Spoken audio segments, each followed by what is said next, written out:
Good evening. We have a very eminent panelist with us, and we all know that infrastructure, especially digital as well as the physical infrastructure, is the backbone of whatever we do. And it not only creates better service delivery, but also, it creates employment, economic activities, etc. So, without any ado, let me just start with Vineet Kumar Vineet ji.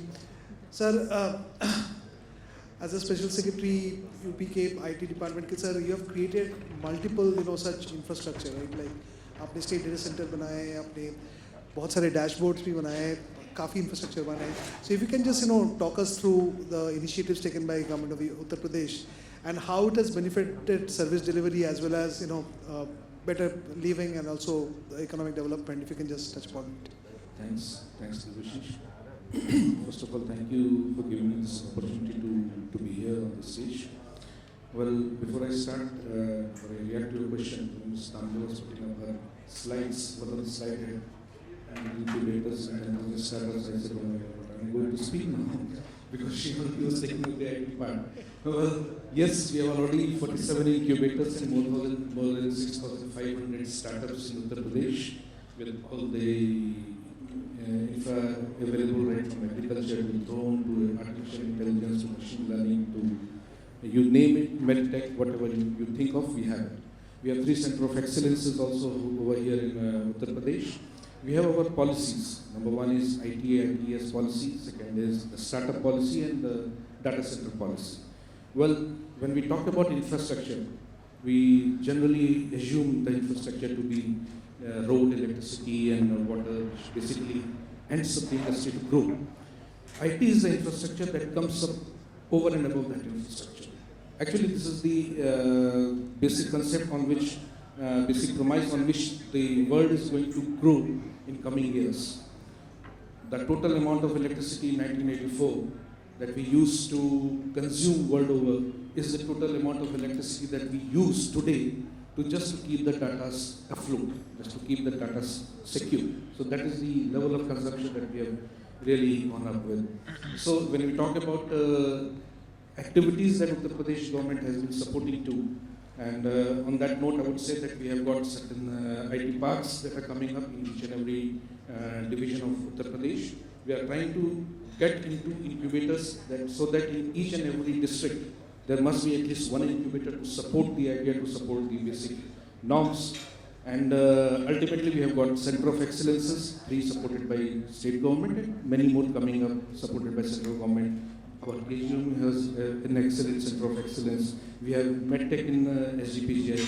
Because if you look geographically, we need to develop the area and region in, say, Noida and Greater Noida, which has already developed. Then Lucknow, which where MedTech is coming up. Or agriculture area where we are taking all the RECs, regional engineering colleges, because ultimately when you grow up as an IT industry, we need manpower, skilled manpower in each and every field. So we are also turning about the academic part as well, where we can get into the concept of it. Similarly, the tablet smartphone activity, the DigiShakti, which is ongoing in Uttar Pradesh, it is not just distributing tablet and smartphone, it is sending the educational content so that job opportunities may be created as well. So in a nutshell, these are the activities all around in Uttar Pradesh that is happening. We are trying the best of all the worlds in IT sector to come over in Uttar Pradesh. We have facilitated so many things, and I will proudly announce that recently when Honorable Prime Minister came over here in Lucknow, he mentioned something very positive about our bureaucracy. Our senior and Commissioner of Lucknow, and so it was very, very positive and was really heartening to know about that. And in just 1 year span, we came out with more than 20,000 worth of investment in just one field, that was data center. So we can assume, we can just feel that the way in which world is going all around and how Uttar Pradesh is developing into it. So the basic infrastructure of road, basic infrastructure of electricity, reachability is now getting into, it's not being translated into these IT initiatives. Actually, government is just a facilitator. It is ultimately the opportunity that a businessman or businesswoman with his or her ideas that have to come along. Well, Colonel Saunders, born in 1890. We all know we are going to use him, his activities just in a few moments from now. So he started with an idea, he got that idea, he failed more than 19 times. His recipe got rejected more than 1,000 times. I think everyone is now getting an idea about what I am talking about. So he started selling it at the streets, he failed. He started selling in a restaurant, his restaurant got burned, then World War happened, and ultimately at the age of 57 he came up with that idea, which we call KFC, Kentucky Fried Chicken. And that was something that went away beyond it. So it is not just the infrastructure or the things that are available, it is the usability and the right opportunity time that we actually have to grab into. So coming back to our Uttar Pradesh region, today I can proudly say as an officer from IT department of Uttar Pradesh that yes, Uttar Pradesh has come a long way. Thank you. So it was great to hear, and a great round of applause. I think it deserves a lot of clapping. That so much work has been done, and you touched upon a very important thing, that along with the physical infrastructure, digital infrastructure is a very, very important thing. And as our Prime Minister also has said, like, it will be the fiber optics on which the next economy will be grown.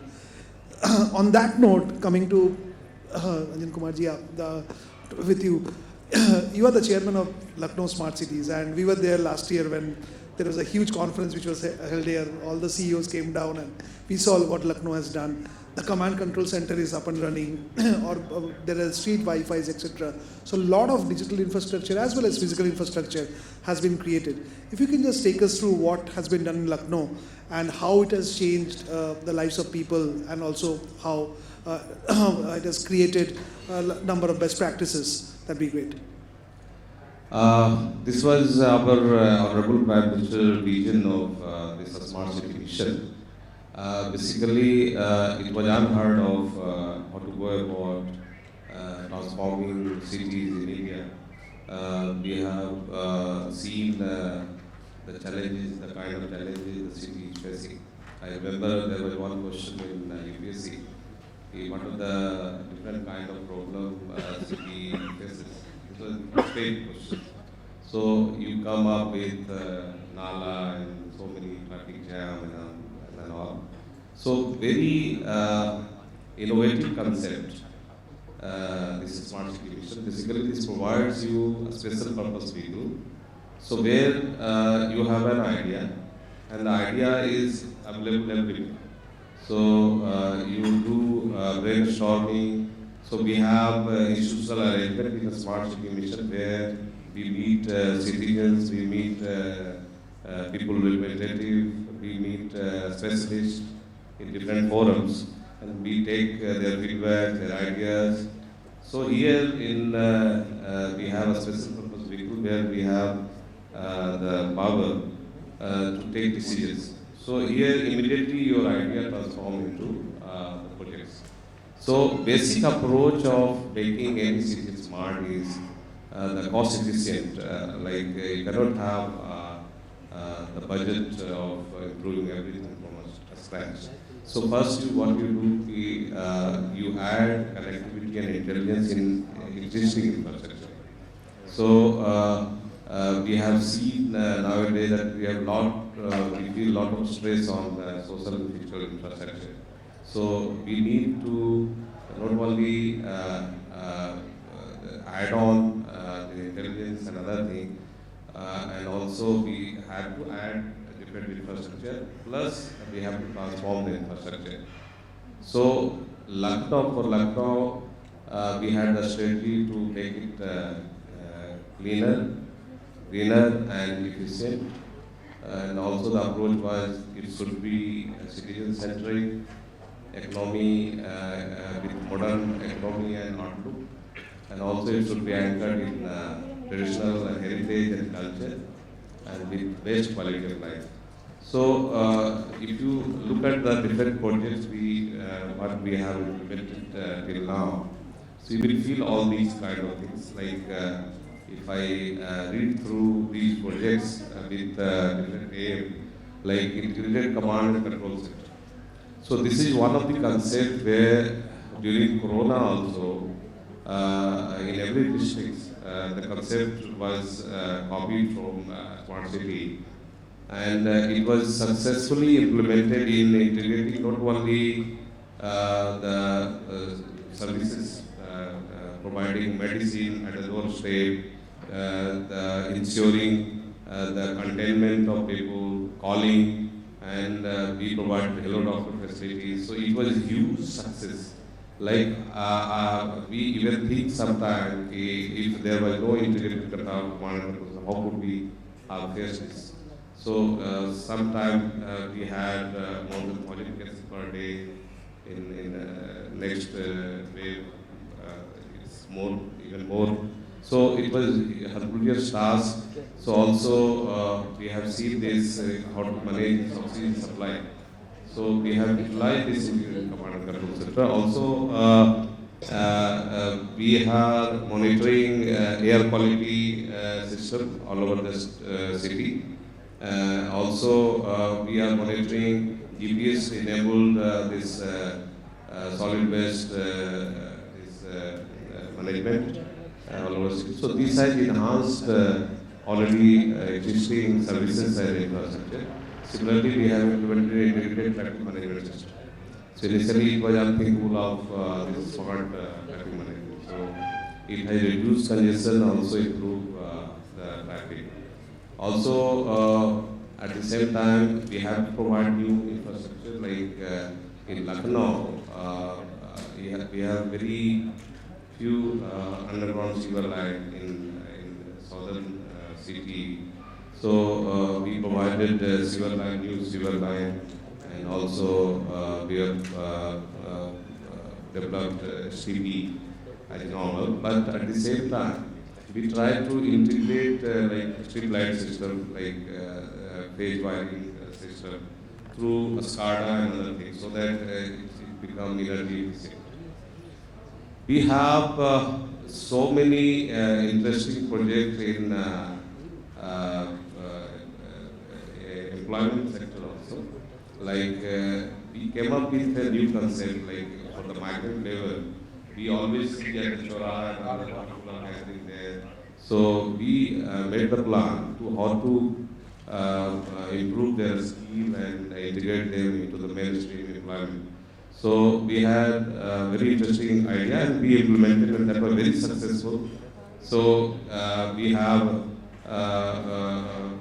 we are running programs of making women drivers of buses, conductors, and so many interesting that kind of training. So the concept was like you take these people and counsel them. So on the basis of that, you put them on either on job training or put them on the loop of like first you enhance their skill and then go on the on-job training. But in both the cases, we came up with the idea that after they get the skill, we will give entrepreneur a skill. So that was interesting add-on. So we found at least 20% people, they took loan and they started their own business with the skill they developed. It was very successful. So we got 80-90% employability, and we got very good partners among American and other kind of IT companies and other companies. So also we came up with the innovative health sector projects like health ATM. So generally, by health ATM, generally you think about you go on the health ATM and you get services. But it was different in Lucknow, like under the SCPGI. So doctors, the 13 doctors are there in the SCPGI. So they monitor all the 100 health ATMs. So you are provided with audio and video television. And so on the basis of that, you have facility of different checkup also. So once the doctor advises that go into the database, permanent database of the PGI also, and we provide application also where on the frequent basis PGI suggests, suppose you are diabetic, then how frequent you should get checkup and all. So the purpose of this kind of system is to in the long term, in coming few years, the overall health profile of the city will improve. So because of this smart city, we were able to do all these things. So we are also coming up with the smart roads, where we are providing utility ducts, where we are planning to bring all the wires and other things inside, so it will become beautiful. And also for traditional heritage, we are improving heritage building, and also we are creating facade lighting on existing building like KGMU, Lucknow University, Sahir Park, and other places. So it looks beautiful. So that gives face the real traditional face of the Lucknow.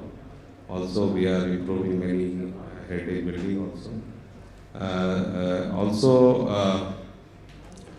We have different like fuel sensor, so that has improved working of the Nagar Nigam. So we have put in fuel sensor there. Also, we have come up with inventory management. So in the upcoming projects like smart glasses. So for the smart glasses, we are going to implement it in a different way, where it should not be only a tool of like computer, but it should be a real education system. It should integrate with all the knowledge database all over the world. We are planning for that. Recently, government has distributed, he was the main person involved in that, where not only they have provided iPads and this computer system, but also the knowledge database. So there are many options where the person who is having this, they can integrate with that. So that will bring new paradigm. So we are not only providing the infrastructure, but also for the future smart solution. Like you know, in the coming days, the drinking water, the groundwater depletion is a major challenge.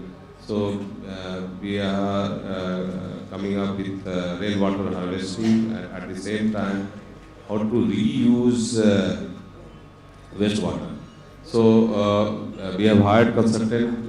So we are coming up with the project where they will provide different points where the STP water will be available for cleaning of bus, trains, and we can come up with a guideline that you cannot take water from the ground.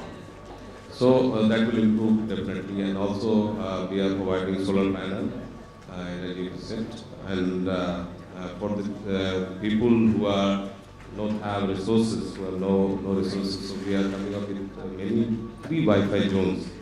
So one Wi-Fi zone center, free Wi-Fi in Lucknow University also. So students were saying it's such a wonderful experience that we are getting that seamless and very fast this Wi-Fi system. We are providing free Wi-Fi system at many points, and we are planning to increase this number. Also, we have done many parks, green parks. Here I love Lucknow. Also, the Amrutullah Library. So we have digitized more than 80 lakh pages, 25,000 books, and many manuscripts. They're very old and very ancient heritage value. So definitely now if you visit this library, so you will feel the difference. So it's now this has enabled easy borrowing and returning the books and browsing different materials.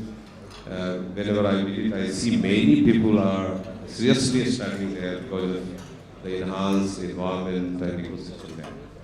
So this smart city mission has definitely transformed the kind of life you think of in the city. Definitely we need more because budget is always constrained. But under the constraint of the budget, we have implemented many convergence projects, like safe city projects. This is very interesting, and I think this is going to be first in the country. Here, what we are planning to implement, where we have developed more than 45 cases with discussion from the police, like on the road, the following the girls, fighting with the girls, or alcohol use and other things. So there is very interesting 45 cases. So camera will detect automatically without support from the human intelligence, and it will give the output when that case occurs to the 112, this mobile, with video and the name of case. So now the police can decide on the basis of that video, is it fake or is it normal or is it really serious. So every evening there will be a logbook where you will say, okay, this 90% cases I have listed and this 10% I have listed with no reason. So this will definitely improve the confidence in the city, that girls can definitely, because this is, I think, first time where preventive, this preventive tools from the camera. So we are very much hopeful to get it implemented in coming next year. We have just started working on that. So also we have many other convergence projects.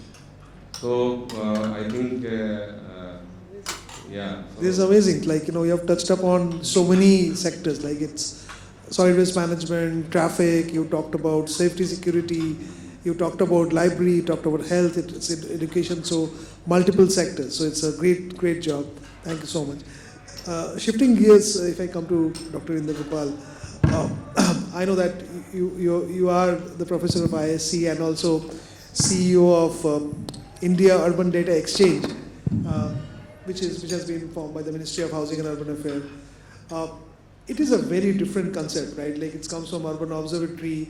It talks about, how do we use data, and it is getting data from all 100 cities, right? So what I wanted to understand, and I feel for the benefit of all of us who are here, so if you can just explain this concept, and then what is the benefit out of it, and also talk a little bit about the challenges that you have faced and how you have tried to solve it. Absolutely, I'd love to do that. So India Urban Data Exchange is a program that we started with the sponsorship of Smart Commission, right, Ministry of Housing and Urban Affairs. It's based in Bangalore, and it is a data sharing platform. And I'll explain to you exactly what it does in a few minutes. So it's basically sharing data. Real time, a lot of it is real time data. So, it's a real time platform. It's not just for doing analytics, it's for as data is coming in. And that actually does a lot of and it is actually now deployed in 18 cities across India. 2 in Uttar Pradesh, Kanpur and Varanasi, and hopefully we'll see. It's enabling all kinds of different use cases. So we've seen 30% reduction in cost of sanitation pickup. We've seen improvement in human safety. We've seen better flood prediction in cities like Chennai. We've seen improved transit systems by combining bus and private transit modes. We've seen better traffic planning, all kinds of things, right? A whole bunch of use cases. So it's not just collecting the data, it's actually using the data. So the motivation for this actually came about 3.5 years ago when I was talking to Kumar, who's the head of the Smart City Mission. He had just come on and he just joined at that time, and he was talking to the city, which I will not mention, and the municipal commissioner there was saying, hey, we have some police department which just put in a system to collect all this wonderful data, real-time data, that put all kinds of sensors. The fire department has also done something very unique in that city. The hospital system is collecting all can we put it all together and create a emergency management system? So, you know, we can take data from different units, put it together, so in the event of some crisis, let's say, an national emergency or terrorist attack or something, you know, immediately you'll know what each department is doing, and that data, you can take advantage of each other's resources. So it sounded like a very good idea, but then I guess the IT department in this city said, oh no, sorry, you can't do it. You know, these systems are all designed by different people, you know, it's impossible to do. And then he called in some, you know, a system integrator, said, okay, maybe you can do this. Their solution was, you know, make a big data warehouse, pull all the data in, and then, you know, then you can do whatever you want.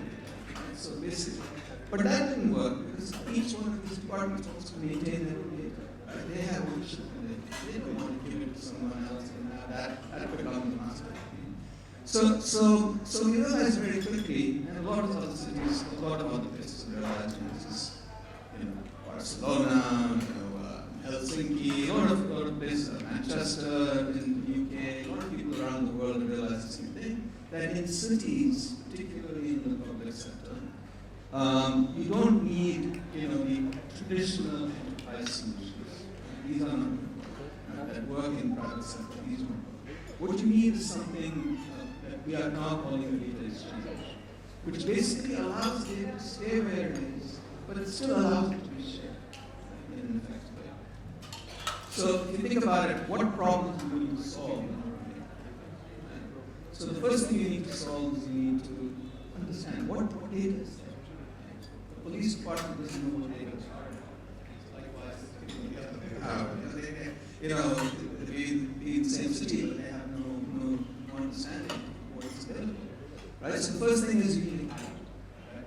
So you think about this like, you know, you go to a library, you see a big, you know, I don't know, nowadays people don't go to libraries anymore, but nowadays, when I was, you know, in college, we used to go to libraries, and yeah, index cards, right? You see this big index cards, right? And then you go and you say, oh, I want to book on, I don't know, trigonometry, and then you find it, and you look it up, and it has metadata, it tells you where the book is, about the authors are, when it's published, you know. So you need like something like that for data, right? And you need it across the entire data ecosystem, not just for a single silo, but across the entire data ecosystem. So that's the catalog, right? And you need a way of populating that catalog and creating that catalog. So you know what data is there. And you need this to be programmatically, right? So it cannot be that, you know, you have to do, you go to a browser and look at it. You try to have a program that's automatically being able to need APIs, you need standardized ways of representation, you need standardized ways of creating metadata, you know, all that kind of stuff. Then the second thing you need to do is you need to potentially protect the data, right? Because the data is not open.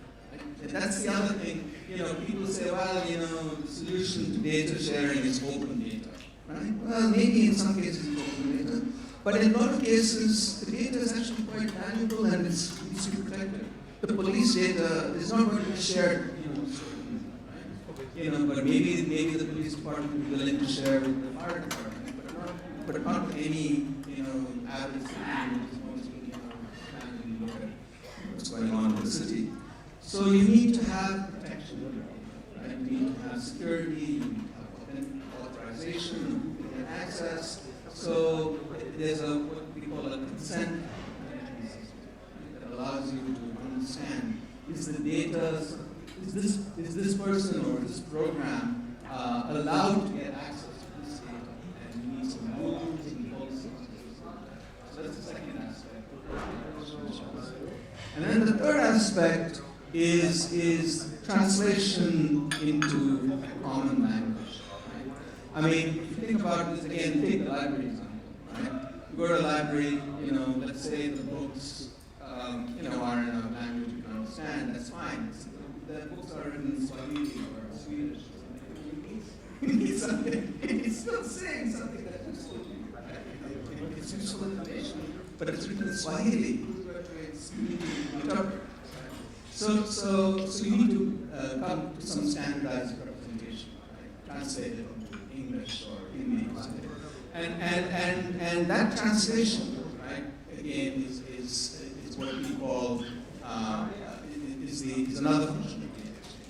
Right? So it basically translates into a standardized way of representing data, standardized data format. So those are the three things that data exchange does. It finds the data, protects the data, and it allows you to translate data. So you can translate. And what we have done is basically created something that we think is best of breed around the world. Right? So I think, from an Indian viewpoint, I think it's actually a case where India has taken some real global leadership in developing this. It's also the other thing, best practices. One thing that we think is extremely important, this is public infrastructure, is that it be done in an open fashion. That means open APIs, open data formats, published transparent way, but also open source. So that allows collaboration. Right? That means that no single company, right, no matter how well intentioned, a lot of well intentioned companies want to do the right thing. But then, very often after a little while, you find, well, they want to take the project in their own way, also that you get vendor lock-in. So the solution for this is open source collaboration. Right? And there's a whole open source collaboration. And a lot of fundamental infrastructure that you work with open source collaboration. That's kind of what we do. And we try to use best practices around the world.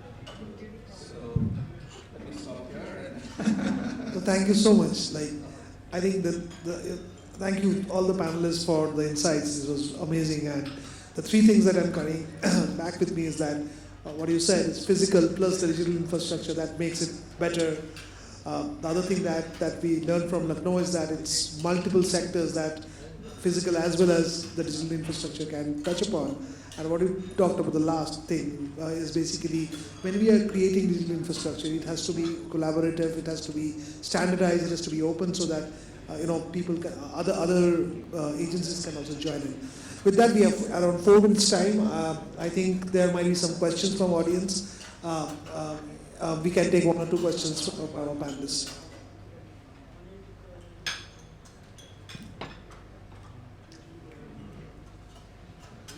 Oh.